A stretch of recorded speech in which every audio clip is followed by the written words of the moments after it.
Fala pessoal, muito bom dia! Morning Call na parte de Equities, começando aqui no Instagram da Guide Investimentos. Dia 30 de março, penúltimo dia desse grande mês que está chegando ao fim.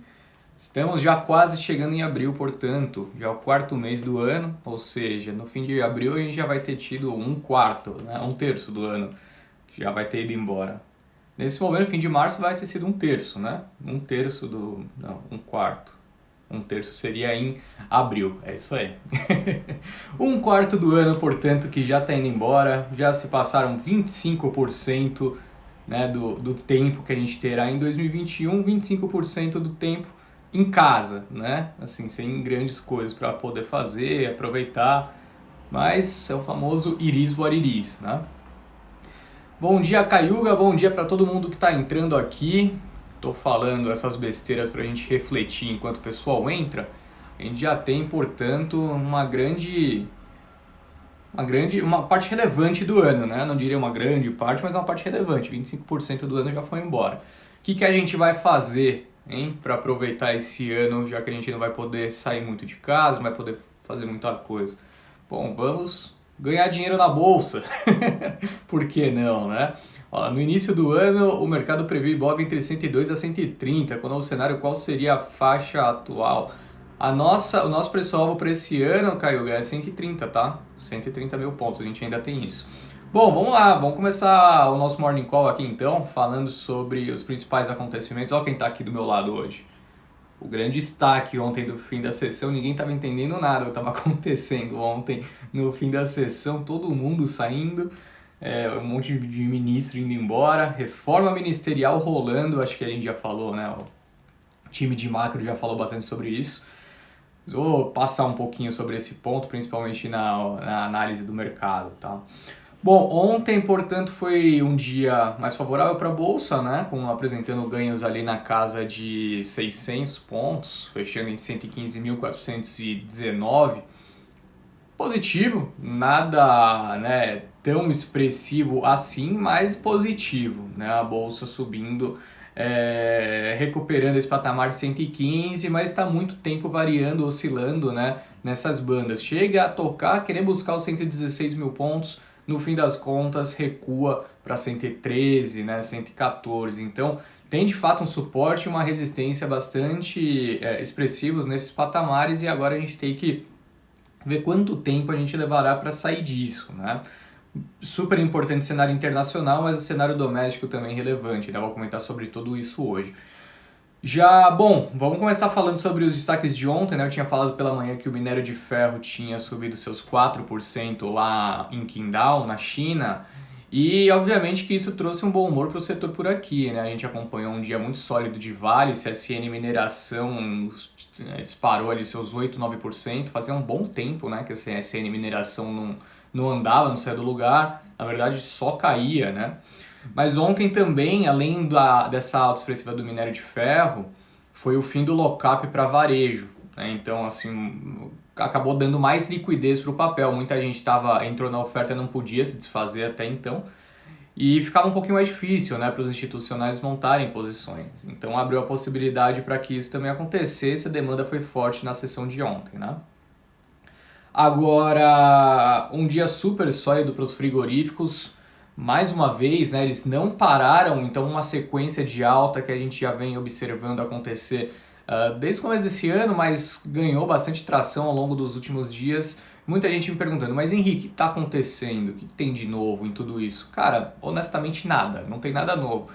A percepção de que a China poderia reduzir a demanda em 2021 devido, né, a reconstituição dos rebanhos por lá, depois da febre suína africana, claro, beneficia esse cenário, né? A expectativa agora é que leve mais tempo para que essa demanda se reduza, ou seja, vai ser mais um ano de muita geração de caixa para os frigoríficos, principalmente aqueles ligados à carne bovina, que é o caso da Minerva, Marfrig e JBS. Girando muito caixa, eles já conseguiram se desalavancar. Você pega ali JBS, fechou o último trimestre com uma alavancagem de 1,5 vezes, né, dívida líquida EBITDA. Dessa forma, não tem muito para onde fugir. Gerou muito caixa, desalavancou agora. Ou fará aquisições, ou retornará através de dividendos aos seus acionistas. Se você tem um dividendo muito gordo ali, ou uma forte geração de caixa e o papel não anda, naturalmente, uma hora ou outra, isso vai refletir em preço. Demorou, mas foi. E agora, assim, honestamente, difícil enxergar um fim. Todos os papéis ali do setor ainda estão com descontos expressivos comparados aos seus pares internacionais. Então, podemos ver aí uma mudança forte, né? Esses papéis, essas empresas cada vez mais investindo em práticas ESG, que é o que o mercado internacional tem de fato olhado bastante. Então, ficar atento, tá, galera? Isso daqui pode continuar trazendo um bom humor.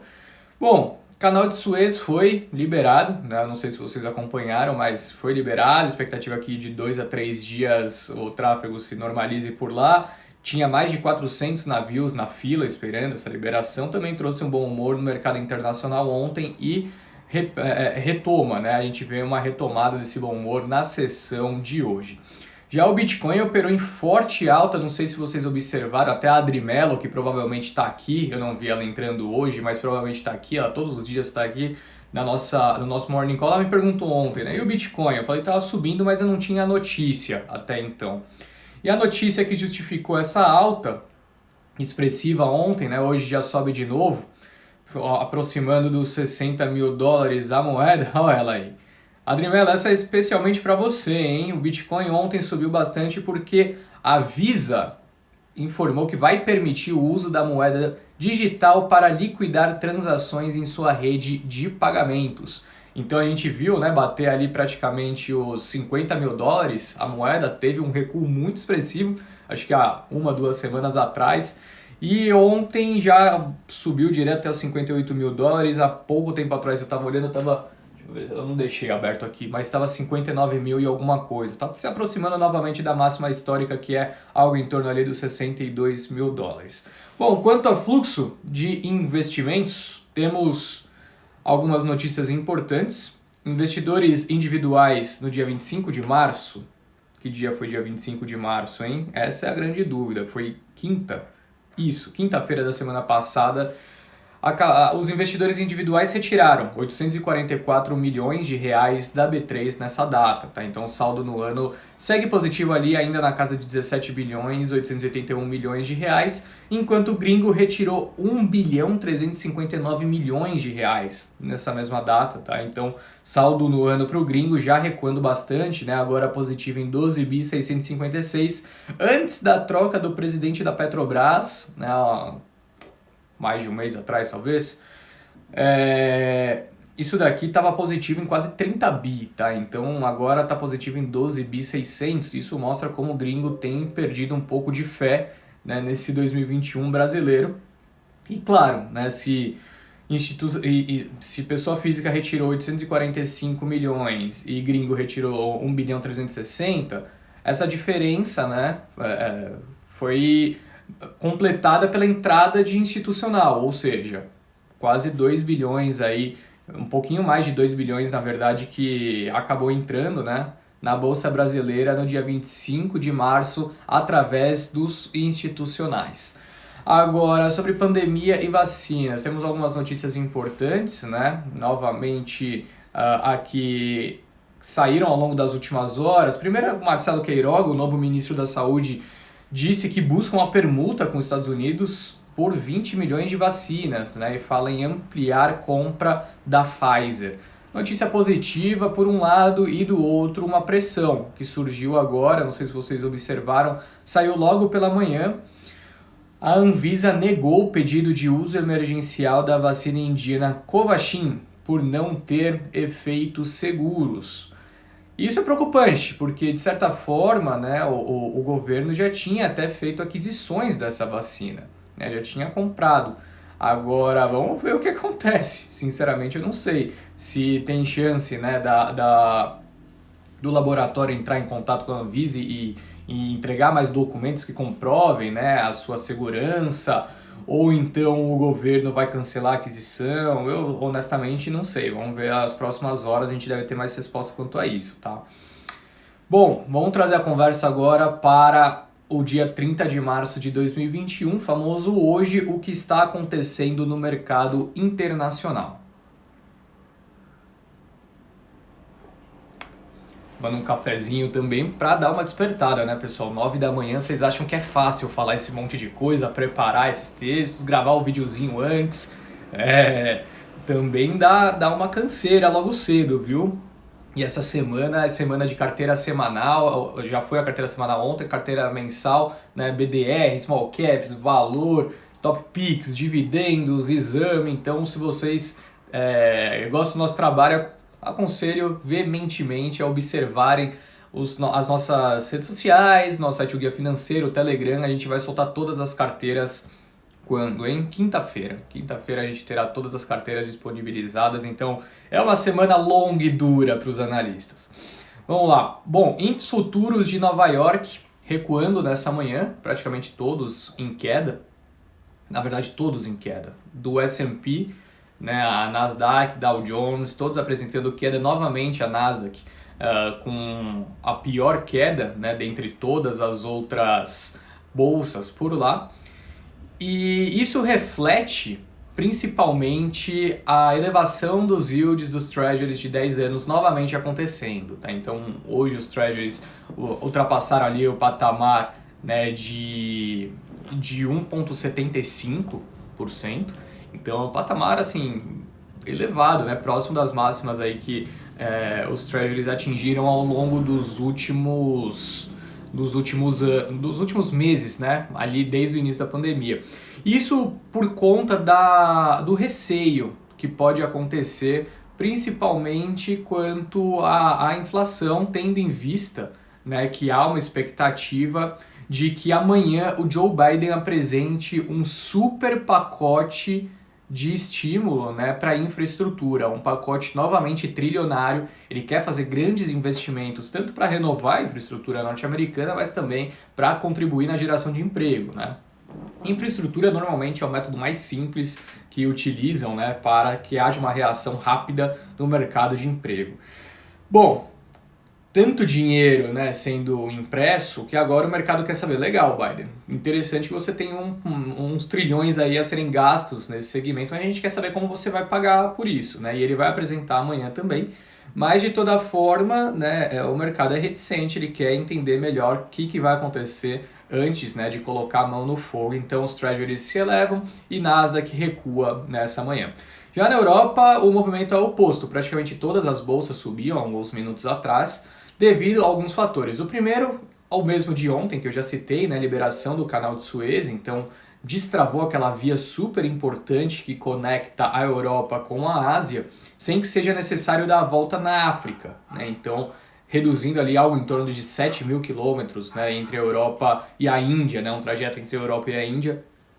E tinha de tudo naquela fila, né, no canal de Suez. Cheguei a ver relatos de vacina, cheguei a ver relato de carga de animais, principalmente bovina, né, de alguns frigoríficos, se não me engano, norte-americanos, mas tinha de tudo, né, naquela fila, então destravou bastante do comércio global. Agora, além disso, teve a tranquilização quanto a um possível default sistêmico. Default, para quem não sabe, é a palavra em inglês utilizada para calote, né? Então, preocupação quanto a um calote sistêmico que poderia gerar após a quebra daquele hedge fund, né, que a gente tinha falado ontem, o Archegos. O Archegos teve que zerar várias posições na sexta-feira, né, por conta da chamada de margem de diferentes corretoras, com block trade super expressivos, vendendo ali, desfazendo mais de 20 bi de dólares do dia para a noite. Teve um impacto grande no Credit Suisse e também na Nomura, né, no banco japonês. Esses papéis, tanto o Credit Suisse quanto o Nomura, caíram mais de 16% na sessão de ontem. E, bom, tinha preocupação porque as pessoas não sabiam quanto que ele estava alavancado e o quanto isso poderia, né, decorrer em outros ativos, em outras empresas, se alguém ia quebrar junto, enfim. Essas dúvidas foram sanadas e os impactos ficarão limitados a esses pontos que já citei. Bom, como eu tinha dito, né, Bitcoin se aproximando de 60 mil dólares a moeda, mas as commodities em queda hoje, tá? Tanto ouro, petróleo, minério de ferro, perdão, pessoal, tudo em queda nessa manhã. Não tem um que se salva, tá? Assim, é de fato um sell-off ali nas commodities, de fato, praticamente todas elas apresentando um movimento de recuo nessa terça-feira. Agora, quanto a principais pontos, né, a serem destacados na bolsa aqui no Brasil, Primeiro deles, claro que o cenário político vai se manter no radar. Afinal, Jair Bolsonaro definiu, né, que era o momento de realizar uma troca, né, uma reforma ministerial. Então teve, se não me engano, 6 ou 7 trocas super importantes ontem, né, na alta cadeia de comando do governo, e provavelmente teremos mais, ao que a gente tem ouvido, né, ao longo das últimas horas. O movimento de aproximação, né, cada vez mais o Centrão ganhando espaço no governo, até gente indicada pelo próprio Arthur Lira, né, assumindo algumas secretarias importantes, e dessa forma a perspectiva, né, de que se eleve a capacidade de governabilidade do presidente, né? Mas de toda forma é necessário entender primeiro quais vão ser as prioridades e se de fato isso vai se concretizar num benefício ou maior poder do Centrão, tirando cada vez mais o poder do Bolsonaro, né? Então tem essa dúvida, de fato a ala ideológica tem perdido espaço no seu governo. Agora, sobre as notícias corporativas, vamos trazer aqui alguns debates super importantes, notícias que saíram ao longo das últimas horas que podem fazer preço.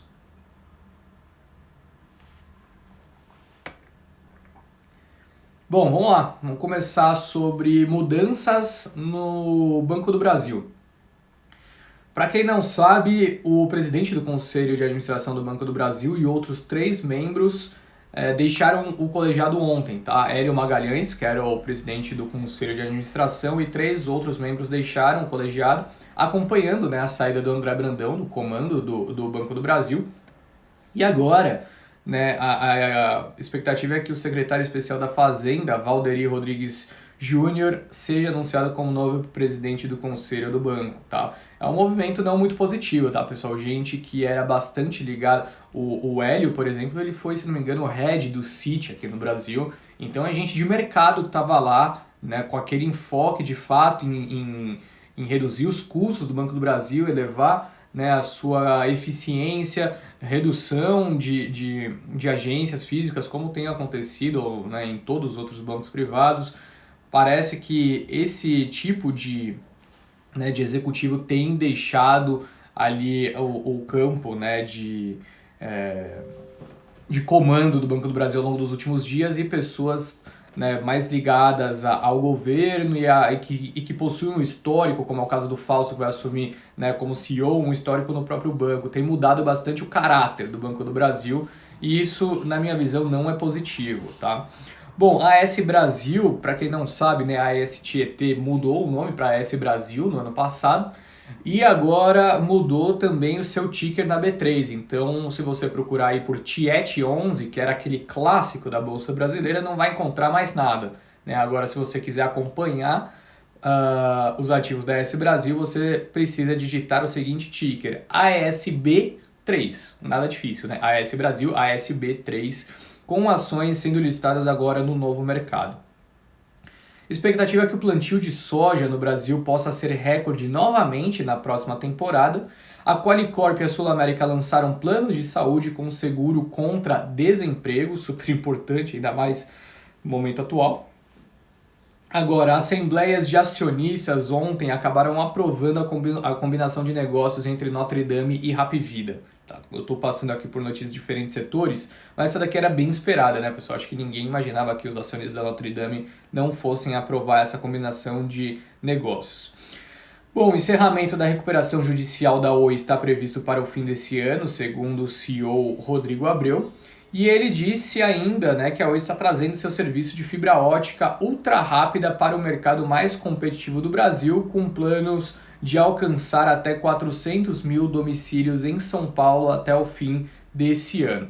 Bom, sobre a Oi, né, disparou ontem após seu resultado, a companhia de fato conseguiu entregar um resultado de recuperação, ainda com muito enfoque, né, na fibra ótica e cada vez mais tirando o pé do acelerador, né, nos outros segmentos que não atuarão mais, né, que não permanecerão na companhia. A empresa vai de fato focar nessa estrutura de fibra ótica e, bom, fim de recuperação judicial esperado para o fim desse ano, segundo o Rodrigo Abreu.